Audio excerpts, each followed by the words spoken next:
The goal of reading is goosebumps and giggles and tears. I couldn't believe it. I stomped outside. I could feel that 18 speed slipping away. I was used to seeing kids lying and making mistakes, but not grown-ups. I was mad at my father. And what good readers do, I mean, they create everything from visuals in their minds. They have a running dialogue with the author or the character and internal speech.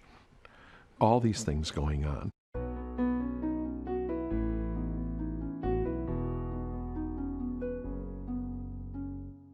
If we're ever going to hope to close the vocabulary gap, and there is a huge vocabulary gap that's present when the day the kids walk into kindergarten between more advantaged and less advantaged children, I think we probably need to go beyond just ensuring that they get an opportunity to read widely and that they have access to lots of interesting texts, and include a more explicit vocabulary component into our lesson planning. And all of a sudden, dun dun dun, he hears a tiny voice. And it says, "Salutations," said the voice. Wilbur jumped to his feet. What? He cried. "Salutations," repeated the voice. "Where are they? Where are you?" screamed Wilbur. "Please, please tell me where you are. And what are salutations?" We can teach them strategies when you come across a word you don't know. Sometimes the author gives you clues. So here I was, as a third grader, just like you, and I read this word. I was really having a hard time understanding what it meant. What were some things that I could have done to help me really figure out that word? What are some things that I could have done? Charlie? You could try to see what parts of the word you know. I could see what parts of the word I know. So let's see. Salutations. Is there any part of the word that is familiar? No.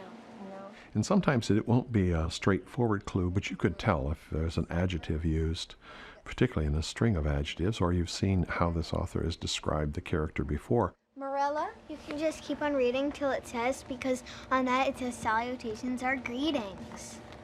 Oh. And then it says it's just my fancy way of saying hello. So are you saying that this is a clue, Morella? Well, it's a very good clue, because it tells Other times the authors will literally tell you what it means. The strategy, I think, that makes the most sense to me, both just from an experiential standpoint, but also from a research standpoint, is one that Isabel Beck and Maddie McCown at University of Pittsburgh have developed, in which they talk about three categories of words. There are the familiar words like bed and look and run and so on that we don't need to teach. As usual, there are some words in this book that we might not know the meaning of them, right? So we are going to explore the words together. There's a second level of words which appear often enough in print and in normal daily conversation or on the TV news that we probably do need to teach. Words like freeway, hurricane, a word like democracy. The first word, reassuring, we are going to figure out the meaning of that word, right? Now, what did the mom say? She said, "You'll see. You'll like your new school." So what is the mom trying to tell her? Then you have a third level of words that are highly technical words, unicameral legislatures and words drawn from chemistry or biology that are pretty unique. And those you leave up to the biology teacher and the chemistry teacher and so on. The focus would be on those second tier words that aren't so common that most kids just already know them. Is there anybody that still thinks that it means something different? Like reassuring, like making sure that she's gonna feel happy. Like sometimes moms want to make their kids feel happy, and like convincing her that she's gonna do good. Yeah. Okay. I wouldn't necessarily draw from an external list of words. Most of those words can be found in the kids' reading materials, in their science books, social studies books, the trade books, the literature that they're reading. They get a new bone every other day or so. These bones are the center of much contention. We call them bone wars. Sometimes dogs clear across the kennel will hold their bones up in the air, look at each other, raise their hair, and start growling at each other, posturing and bragging about their bones. So these bones are the center of much contention. We call them bone wars. So what would you guess contention might mean?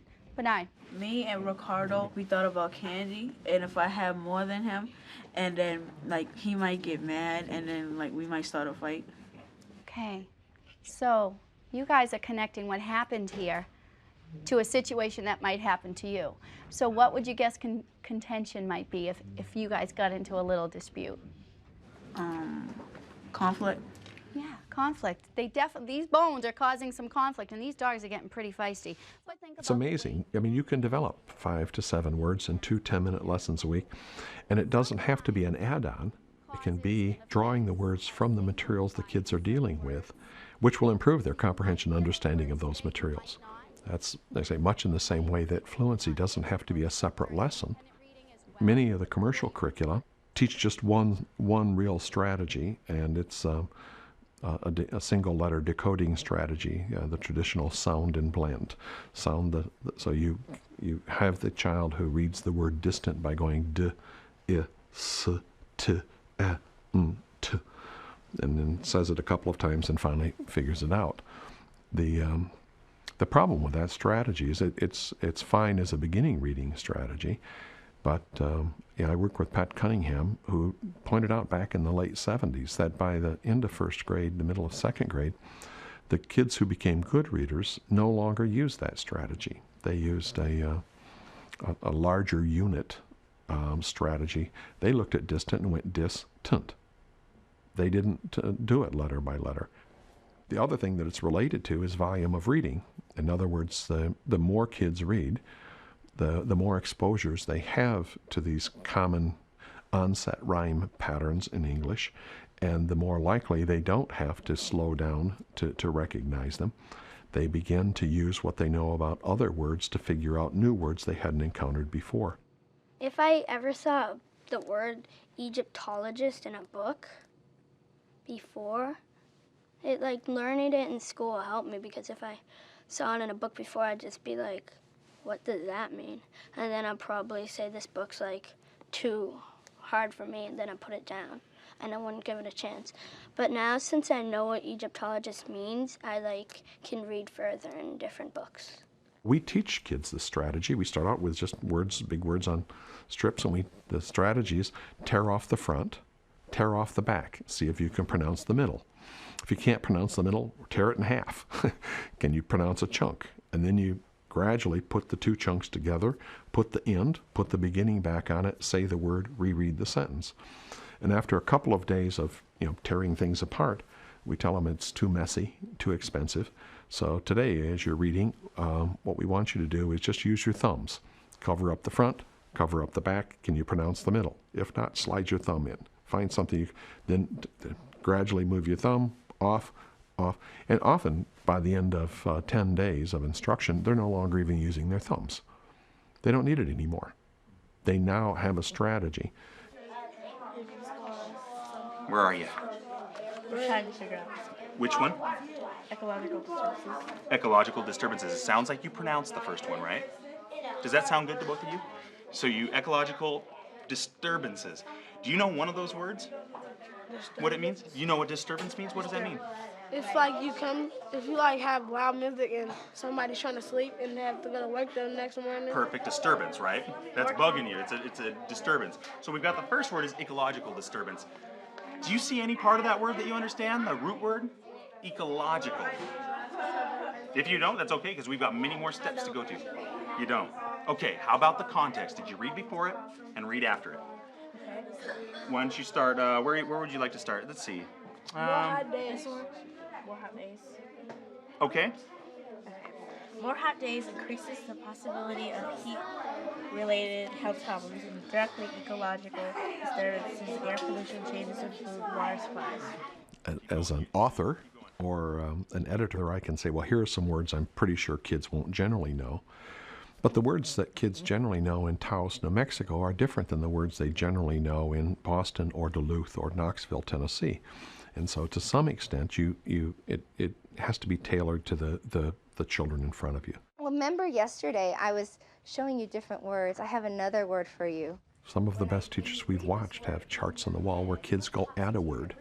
And the teacher takes a few minutes each day to talk about the new words that have been put up there, to have the child talk about it, maybe read a little bit of where the word appeared. To goo. Excellent. Excellent. We all read the same. And sometimes they put up words they don't know, and sometimes words they just think are really interesting looking words. They can pronounce it, they figured out what it means from the reading, but it's just a new, interesting word. Good teaching, effective teaching, isn't highly replicable in the sense of how many minutes or you do this or how much attention you pay to this aspect of reading or that aspect of reading. Salutations, such powerful words. And if there's anything we've learned in 100 years of educational research, it's that one-size-fits-all instruction is literally anti-scientific. That teachers who are effective modify and adapt the core curriculum materials of whatever sort that they're given to meet the needs of the kids sitting in front of them. I want you to think about that for next time. We'll continue discussing the impacts that we have on the environment, the impacts that we have on the environment.